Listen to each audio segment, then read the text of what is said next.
Railway station लगभग खाली था। प्लेटफॉर्म नंबर 6 पर सिर्फ 2 पीली ट्यूबलाइट जल रही थी, जो बार बार झपक रही थी, जैसे किसी ने जानबूझकर उन्हें थका दिया हो। आरव ने अपनी घड़ी देखी। 12:58 AM। उसकी ट्रेन छूट चुकी थी। कमाल है, उसने खुद से कहा। ऐसी जगह पर फंस गया हूं जहां नेटवर्क भी नहीं है। स्टेशन का नाम था अंतिमगढ़। नाम सुनकर यह अजीब सा लग रहा था। आरव एक फ्रीलांस डॉक्यूमेंट्री मेकर था। उसे पुराने, छोड़े हुए इलाकों पर वीडियो बनाना पसंद था। इसी चक्कर में वो इस कस्बे तक आ पहुंचा था। लेकिन स्टेशन पर खड़े होते ही उसे लगा, ये जगह छोड़ी नहीं गई थी, बल्कि जानबूझकर खाली की गई थी। स्टेशन मास्टर के कमरे में हल्की सी पीली रोशनी थी। अंदर एक बूढ़ा आदमी बैठा था, बहुत बूढ़ा। उसकी आंखें ऐसी थीं जैसे वो आरव को नहीं, उसके पीछे खड़ी किसी चीज को देख रहा हो।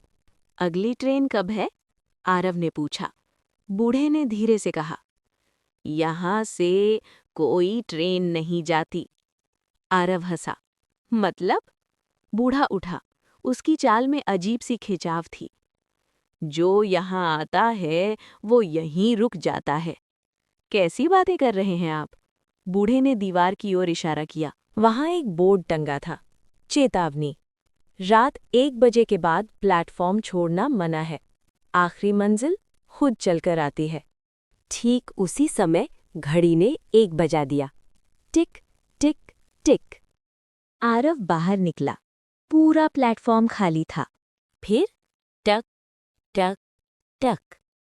किसी के चलने की आवाज, लेकिन कोई दिखाई नहीं दे रहा था। आवाज पास आती जा रही थी, सीधे आरव के पीछे। उसने पलटकर देखा, कुछ नहीं। फिर अचानक उसके कान के पास एक फुसफुसाहट। तू भी यहां उतर गया? आरव के शरीर से पसीना बहने लगा। डर के मारे वो स्टेशन से बाहर भागा।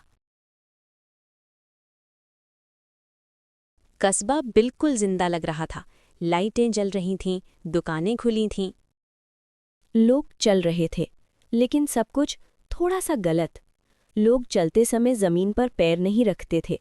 उनकी परछाइयां उल्टी दिशा में जा रही थी और कोई भी आंखों में आंखें डालकर नहीं देखता था।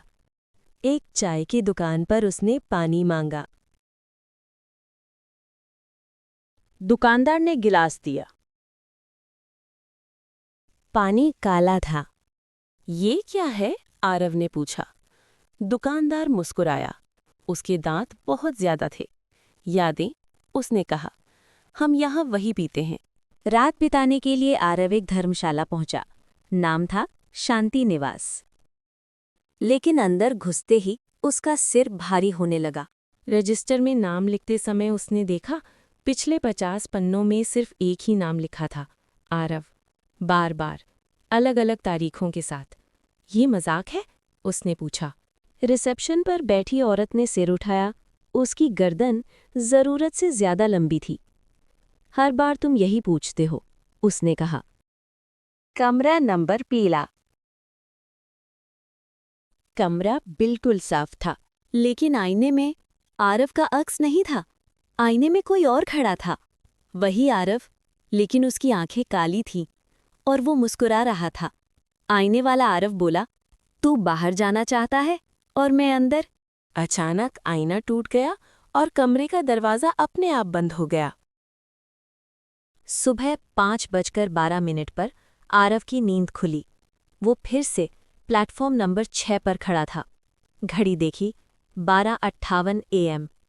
स्टेशन मास्टर वही था, बूढ़ा। ट्रेन छूट गई? बूढ़े ने पूछा। आरव चिल्लाया, ये सब क्या है? बूढ़ा बोला, तू मरा नहीं है, बस निकल नहीं पाया। ये जगह क्या है? बूढ़ा पहली बार मुस्कुराया। ये आखिरी मंजिल है, जहां वो लोग रुकते हैं जिनकी कहानी अधूरी रह जाती है। दूर से ट्रेन की आवाज आई। एक काली ट्रेन, बिना लाइट के। दरवाजे खुले। अंदर बैठे लोग सब आरव जैसे दिखते थे। एक ने हाथ हिलाया, आ जा इस बार। आरव पीछे हटा, लेकिन उसके पैरों ने उसका साथ नहीं दिया। किसी ने पीछे से धक्का दिया। वही आवाज, हर कहानी को अंत चाहिए।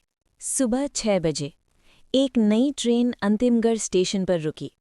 प्लेटफॉर्म पर एक लड़का बैठा था, घबराया हुआ।